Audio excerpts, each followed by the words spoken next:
Hello and welcome back to the offensive line. On last week's episode, we talked about how many people take 1 Corinthians 6:19 out of context, or at least a portion of it. Specifically, they don't quite seem to understand what it means that your body is a temple. If you want to know more, make sure to check that video out. One of the things we mentioned in that video though was a term that is thrown around a lot by Christians, and that's Christian freedom. If you haven't subscribed to our channel yet, make sure to hit that button. We're excited to produce and film videos for you like this every week. We have Facebook and Instagram if you want to show us support in an additional way. You can follow us there and check out some of our behind the scenes shots. You can also send us a private message if you have any questions you don't feel comfortable letting everyone see. But back to Christian freedom. The way that most Christians use the phrase Christian freedom is sort of like a blank check. You can put whatever amount you want on it, and you can use it for anything you want. Basically, it gives Christians a license to act just like the world. That concept of Christian freedom, though, comes from a few verses before the one we looked at last week. In 1 Corinthians 6:12, Paul says, "All things are lawful for me, but not all things are profitable. All things are lawful for me, but I will not be mastered by anything." What he's saying is that while there are things that are lawful, they aren't profitable. If we look at the very start of chapter 6, we see that Paul makes mention of some things that the Corinthians were actually engaging in, such as taking each other to court and, just like we mentioned last week, sexual immorality. And we may look at this and think to ourselves that, of course, Christians aren't supposed to do those things. But then we turn right around and engage in our own activities that are more in line with the world than with Christianity.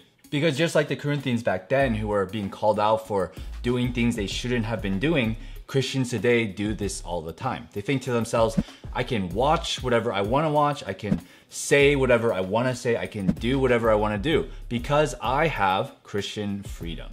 That's exactly how the Corinthians thought. That freedom in Christ means they are allowed to do whatever they want. But Paul tells them no.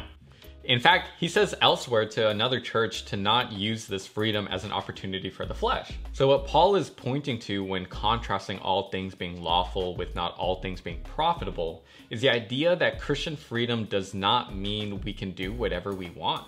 In fact, if I heard about somebody who called himself a Christian who spends all their time going to raves and watch graphic movies, I might question if that person is actually who he says he is. We are no longer under the law, but are under grace. We talked about what this means in our video on the cliche, Jesus kept the law so we don't have to, and we'll link that video up above for you to watch. But what being under grace means is that we have freedom in Christ. It's not a freedom to sin or be like the world, it's a freedom from sin. That is what Christian liberty is. Most Christians today have it completely backwards. The thinking is just like the Corinthians who thought that Christian liberty meant that they could enjoy doing whatever they wanted to do. That is not Christian liberty. Christian liberty means that before we were liberated, we were held captive to our sin. We loved our sin and derived pleasure from it. But now that we have been liberated, we are free to follow and serve Christ in ways that please and glorify Him. And why would we want to do anything else? True liberty means willingly becoming a slave to Christ, not a freedom to do whatever you want. The unfortunate truth is that many people have this wrong view of Christian liberty. When it comes down to it, it's because they're selfish.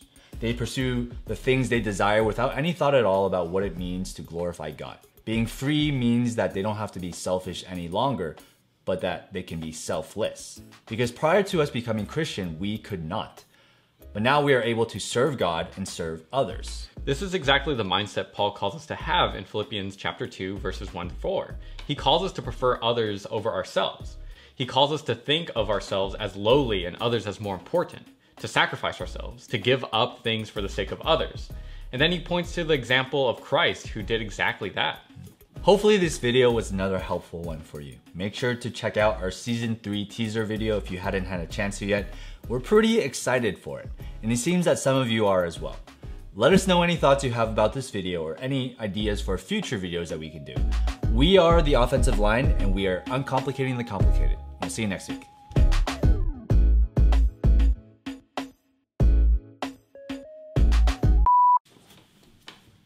Goodbye.